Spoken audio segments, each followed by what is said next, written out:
ሰላም ጤና ይስጥልን ውድ ሪፖርተር ተከታታዮች የሰዓቱን ዜናዎች ቀጥዬ አሰማችኋለሁ።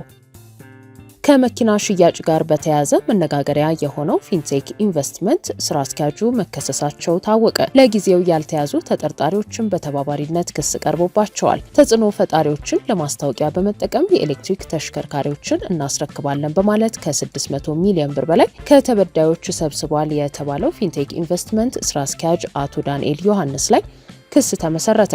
ተከሳሽ በ1996 ዓ.ም የወጣውን የወንጀል ህግ አንቀጽ 32 ቁጥር 1 ሀና ለ እንዲሁም አንቀጽ 35 38 እንዲሁም የኮምፒውተር ወንጀል አዋጅ ቁጥር 958/2008 አንቀጽ 10 ቁጥር 1 ስር የተደነገገውን በመተላለፍ ክስ ተመስርቶበታል የተባለው ተከሳሽ ለጊዜው ካልተያዙ ተጠርጣሪዎች ጋር በመሆን ኮምፒውተርን ወይንም የኮምፒውተር ስርዓትን በመጠቀም አሳሳች ዳታ በማሰራጨት የራሳቸውን በመሰወር ወይንም መግለጽ የሚገባቸውን ነገር በመደበቅ ወይንም የሌላውን ሰው የተሳሳተ እምነት በመጠቀም ሌላውን ሰው አታለው የተበዳይን ጥቅም የሚጎዳ ድርጊት እንዲፈጸም ለማድረግ በማሰብ ወንጀል ለመፈጸም ባደረጉት ስምምነት መሰረት የወንጀል ድርጊት መፈጸማቸውን አቃቤ ህግ በክስ ዝርዝሩ ላይ ተመልክቷል ብሏል። ተከሳሽ በ2013 ዓ.ም በመጀመሪያ ሄሎ ታክሲና ሄሎ መኪና የተባሉትን ድርጅቶች ካቋቋሙ በኋላ ድርጅቱ የታክሲ ስራን ለማዘመን ዘመናዊ መኪኖችን ከሀገር ውስጥ አቅራቢዎችና ከውጭ ሀገር በማስመጣት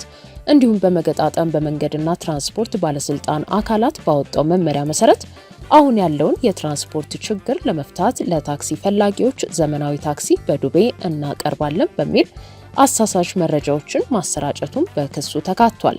በመረጃው መሰረት ተከሳሽና የተከሳሽ ድርጅት በተለያዩ በመንግስት በግልና በማህበራዊ ሚዲያዎች ያሰራጩትን ማስታወቂያዎች በመመልከት ከ5000 በላይ የሚሆኑ ግለሰቦች ወደ ድርጅቱ የሄዱ የግል ተበዳዮች በዱቤ ሰርታችሁ ትርፋማ የምትሆኑበትን ታክሲ ገንዘቡን በከፈላችሁት በ3 ወር ውስጥ እናስረክባችኋለን በማለት 60,000 ብር ለመመዝገቢያ ከመኪናው ጠቅላላ ዋጋ 25 በመቶ ወይንም 247,500 ብር በድርጅቱ አካውንት ላይ ገቢ እንዲያደርጉ በማድረግ የግል ተበዳዮች እምነት እንዲጥሉባቸው ለማድረግና በረቀቀ መንገድ ወንጀሉን ለመፈጸም እንዲያመቻቸው ውል በማርቀቅና በድርጅቱ በተረቀቀው ውል ላይ እንዲፈርሙ ማድረግ የሚል በክሱ ላይ ተገልጿል። ከዚህ በተጨማሪ የመኪኖቻቸውን ሻንሲና ሞተር ቁጥር ስለመጣ ፈርማችሁ ውሰዱ በማለት ከሄሎ ታክሲ ከሚል ድርጅት የሞተርና ሻንሲ ቁጥር ላይ ፈርመው እንዲወስዱ ካደረገ በኋላ ከ600 ሚሊዮን ብር በላይ ተቀብለው መኪናውን ሳያስረክቡ ድርጅቱን ዘግተው መሰወር በክሱ ላይ ከተነሱ ጉዳዮች መካከል ነው። በፌዴራል ከፍተኛ ፍርድ ቤት ልደታ ምድብ ሁለተኛ ልዩ ወንጀል ችሎት በተመለከተው የክስ መዝገብ ላይ አስካል የተባለ ድርጅት በማቋቋም በድርጅቱ ስም 2002 ዓ.ም የዓለም ዋንጫ ጨዋታ ላይ በርካታ ኢትዮጵያውያን እንዲታደሙ ወደ ደቡብ አፍሪካ እልካቸዋለሁ በማለት ብር በመቀበል ተሰውሮ በኢንተርፖል የተያዘው አቶ ግርማይ ገብረ ሚካኤል ተከሳሽ ሆኖ የቀረበ ሲሆን ለጊዜው ካልተያዘ ግብረ አበር ጋር በመሆን የተገለጸውን ወንጀል በሰፊው ለመፈጸም በህጋዊ በንግድና ውል ሽፋን ስም በተለምዶ የነጭ ኮሌታ ሳይበር አታላዮች የሚፈጽሙት ወንጀል ለመፈጸም እንዲያመቸው ፊንቴክ ኢንቨስትመንት ኃላፊነቱ የተወሰነ የግል ማህበር የተባለውን ድርጅት በተሽከርካሪዎች አስመጭነት በተሽከርካሪዎች መለዋወጫ መቆጣጠሪያ መሳሪያዎችና ጌጣጌጦች አስመጭነትና የተሽከርካሪዎች ከአካላትና ተሳቢዎች አስመጭነት 7 ሚሊዮን ብር ካፒታል በማቋቋም ከአዲስ አበባ ንግድና ኢንዱስትሪ ቢሮ በግንቦት 3 ቀን 2016 ዓ.ም የንግድ ፍቃድ ያወጡ መሆኑ በክሱ ተጠቅሷል። ድርጅታችን የኤሌክትሪክ መኪኖችን በቀጥታ ከቻይና BYD ኩባንያ በማስመጣት በጠቅላላ ዋጋ 1,900,000 ብር ለደንበኞች በ50 በመቶ ወይንም 950,000 ብር ቅድሚያ ክፍያና ቀሪው የ50 በመቶ በዱቤ ሽያጭ ወደ ሀገር ውስጥ በማስገባት ለደንበኞች በማስረከብ ላይ ይገኛል። ማንኛውም ተቋም ያላደረገውን ቀሪውን 950,000 ብር 50 በመቶ ያለ ወለድ በ5 ዓመት ውስጥ ከፍለው የሚጨርሱበት አሰራር በመዘርጋት የመኪና ባለቤት ሊያደርጋቸው ተዘጋጅቷል። ስለዚህ ተመዝግበው በ3 ወራት ውስጥ የመኪና ባለቤት ይሁኑ የሚሉ ማስታወቂያዎችን ማሰራታቸውም ተገልጿል። በኦሮሚያ ባህል ማዕከል፣ በስካይላይት ሆቴል፣ በመስቀል አደባባይና በፍቅርና በወዳጅነት አደባባይ እንዳስረከቡ የሚያሳይ ቪዲዮና ፎቶ በመልቀቅ እስካሁን ከ450 በላይ መኪኖችን ለተመዝጋቢዎች ያስረከበ መሆኑን አሁንም ለደንበኞቻችን ለማስረከብ ወደ 400 መኪኖችን ወደ ሀገር ውስጥ እያጓጓዘ እንደሚገኝ፣ ግማሹን ከፍለው ቀሪውን 950 ሺህ ብር ያለ ወለድ እንደሚከፍሉና የመኪና ባለቤት እንደሚሆኑ፣ ለመኪናው ለ5 ዓመት ዋስትና እንደሚሰጡ፣ ድርጅቱ ከኢንሹራንስና ከባንክ ጋር የተገናኘ መሆኑን የሚገልጹ የተለያዩ ማስታወቂያዎችን በታዋቂ ግለሰቦች፣ ታዋቂ አርቲስቶች፣ ቲክቶከሮችን፣ የመንግስትና የግል ሚዲያዎችን እንዲሁም የራሳቸውን ሚዲያ ጨምሮ የተለያዩ ማህበራዊ ሚዲያዎችን በመጠቀም ማስታወቂያውን በማሰራጨቱ በርካታ ሰዎች ወደ ድርጅቱ ሄደው በመመዝገብ ቅድመ ክፍያ 950 ሺህ ብር ከከፈሉ በኋላ በማስታወቂያ ከተነገረው ገንዘብ 950 ሺህ ብር በተጨማሪ ማለትም ተጨማሪ እሴት ታክሲ በሚል 285 ሺህ ብርና ለቦሎና ለታርጋ ተብሎ ከ130 ሺህ ብር እንዲከፍሉ አድርገዋል ሲል አቃቢ ሕግ በክሱ ዝርዝር አመልክቷል። በአጠቃላይ 1,365 ሺህ ብር በማስከፈል በ3 ወር ውስጥ መኪና እናስረክባለን በማለት በተከሳሽና በተከሳሽ ድርጅት በተረቀቀው ውል ላይ እንዲፈርሙ በማድረግ እንዲሁም በ3 ወር ውስጥ መኪና አስረክባቸዋለሁ በማለት ከ1430 በላይ ግለሰቦችን በመመዝገብ ከእያንዳንዱ ተመዝጋቢ ከብር 950 ሺህ እስከ 1.86 ሚሊዮን ብር በላይ ሰብስበው 100 መኪኖችን ለራሱ ግብረ አበሩና የጥቅም ተጋሪ ለሆኑ ግለሰቦች ብቻ አስረክቦ በሚዲያዎች ከ520 በላይ መኪኖችን አስረክበናል በማለት አሳሳሽ መረጃዎችን በመናገር ግለሰቦች ቀርበው እንዲመዘገቡና ገንዘብ እንዲከፍሉ ሲያደርግ ነበር በሚል 19 ተደራራቢ ክሶች ተመስርተውበታል። የዘገባው ምንጭ ፋና ሚዲያ ነው።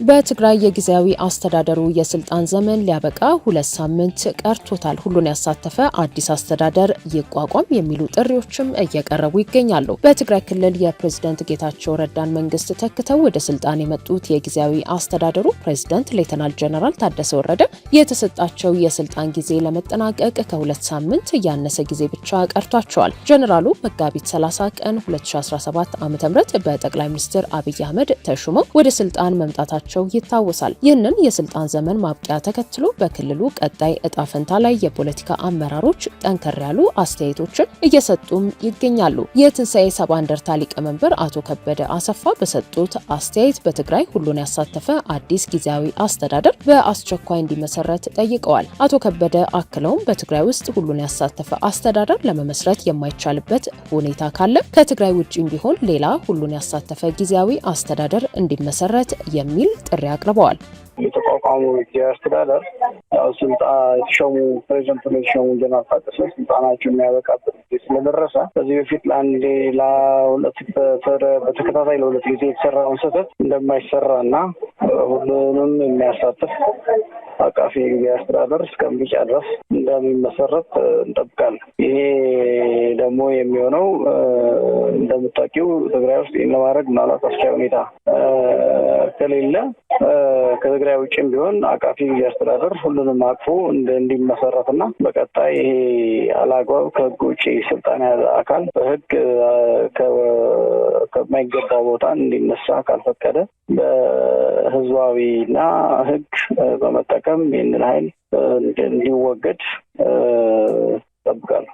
እንደዛምት አንድ በኩል ይሄ ህገወጥ ኃይል አንድ የመጨረሻ እድል አለው ብዬ አምናለሁ። እሱም ራሱም ለአንድ ተሳታፊ ሆኖ ሁሉንም ያቀፈ ጊዜያዊ አስተዳደር በትግራይ እንዲቋቋም መፍቀድ ነው። ይህ ደግሞ ለራሱ ሁሉናም የተሻለ መንገድ ነው ብዬ አስባለሁ።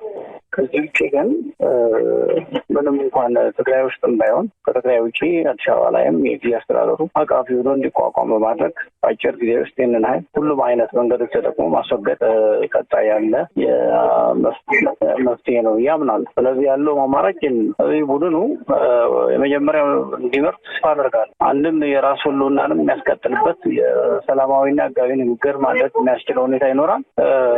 ሁለትም አሁን ያለው ያንዣበበው የጦርነት ዳመናም የማስቀረት እድል አለውና ምናልባት ከዚህ በፊት ካጋጠመው ሁኔታ አንጻር ይሄኛው ይመርጣል የሚል እምነት አለ።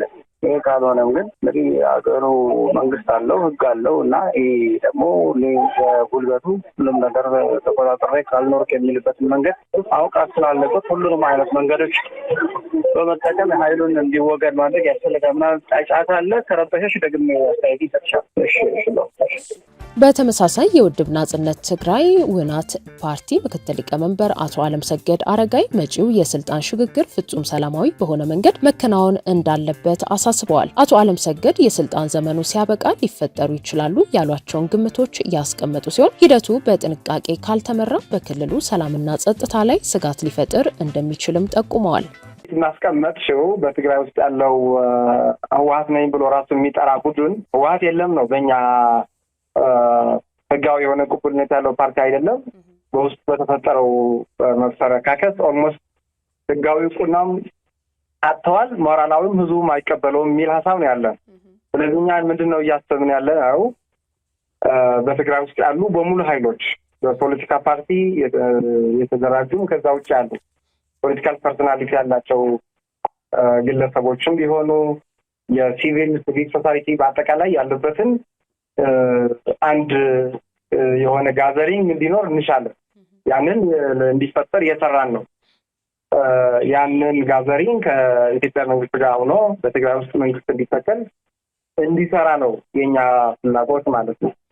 ያንንም የሚመለከታቸው በትግራይ ውስጥ ያሉ ኃይሎች ሲቪል ሶሳይቲ ፓርቲዎች እየተወያየን ነው ማለት ነው። ስለዚህ የጋራ ሀሳብ ይዘን ለኢትዮጵያ መንግስት ጥያቄዎቻችን እናቀርባለን።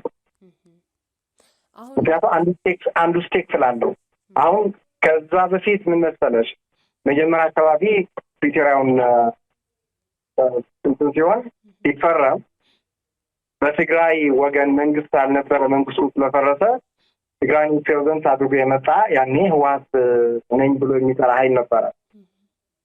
አሁን ግን እንደዛ አይደለም። ህወሓት ሪፎርምን በዲስኢንቴግሬሽን ጨርሷል ብለን ነው የምናስበው። የሆነ ፓርት እድገት ይኖረዋል፣ ያረጃል፣ ከዛ በኋላ ይሞታል ነው። ስለዚህ የሞተ ፓርቲ ነው። ስለዚህ ህወሓት የሚባል ነገር የለም። የትግራይ ሁኔታ ሪፕሬዘንት ሊያደርግ የሚችል ኃይሎች አሉ። በትግራይ ውስጥ ቲዲኤፍ አለ፣ በአፋር ውስጥ ቲፒኤፍ አለ፣ ትግራይ ፒስ ፎርስ፣ የፖለቲካ ፓርቲዎች አሉ፣ ሌሎች ሲቪክ ሶሳይቲዎች አሉ፣ ሪሊጂየስ ሊደርስ እና ሌሎቹ ኃይሎች ናቸው አሁን ትግራይን የሚወክሉት ማለት ነው። ስለዚህ ከነዚህ ኃይሎች የተሰበሰበ የሆነ ምን ልበልሽ የሽግግር ካውንስል ነገር ያስፈልጋል። ያንን እንዲኖር የበኩላችን ስራ ለመስራት እየተንቀሳቀስን ነው ማለት ነው። ገና ነው ወይ ነው እያወራን ነው። የሆነ ጥምረትን ለመፍጠር የሚያስችል ስራዎችን እየሰራን ነው የምንገኘው። ያንን ያልቅ ለህዝቡ ኮሚኒኬት የሚደረግ ይሆናል። ዞሮ ግን የተለያዩ ኃይሎች ያቀፈ እንቅስቃሴ መኖር አለበት። ያንን እንቅስቃሴ ነው በትግራይ ውስጥ ሁሉም አቀፍ አካታች የሆነ መንግስት እንዲተከል እንዲኖር የሚሰራ ማለት ነው። እኛ ምንም ኢት ዲፔንድስ ማለት ኮንቴክስቱ ተለዋዋጭ ነው ሁኔታ። አሁን እንደዚህ ነገር ይመጣል ብለን አናስብም፣ ግን የሚገመቱ ነገሮች አሉ። ኢቨን ዞ ሁኔታው ይተገማች ቢሆንም ግን የሆነ የምናስባቸው ነገሮች አሉ። ለምሳሌ ህወሓት ነኝ ብሎ የሚጠራ ኃይል አለ። ሁሉም የትግራይን አስተዳደር በሙሉ ነው የተቆጣጠረው። ስለዚህ ከነሱ ሳይድ የሚመጣ ነገር ይኖራል። አልቀበልም ይቻላል። ለምሳሌ እኛ ያቀረብነው ነገር ያንን ተከትሎ ግጭት ሊነሳ ይችላል። አንዱ እሱ ነው። ሁለተኛው ደግሞ በማን ባለው በሻዕቢያ በህወሓት እና በፋኖ የተፈጠረ አክሲስ አለ። ያንን አክሲስ ነገሩን ቀድሞ ሳይሆን ምናምን ወደ ማበላሸት የሚገባበትን እድል ሊኖር ይችላል። አንደኛ። ሁለተኛ ደግሞ የኢትዮጵያ ኃይል የሚታመን ኃይል አይደለም። ሁሌ ችግር እንደፈጠረ ነው። ስለዚህ የኢትዮጵያ ኃይልም የራሱ የሆነ ችግር ይኖረዋል። እንግዲህ በትግራይ ውስጥ ሰላማዊ የሆነ ችግር እንዲኖር የሚፈልግ ኃይል ነው ብለን አናምንም። በተግባርም እያሳየ ስላልሆነ ማለት ነው።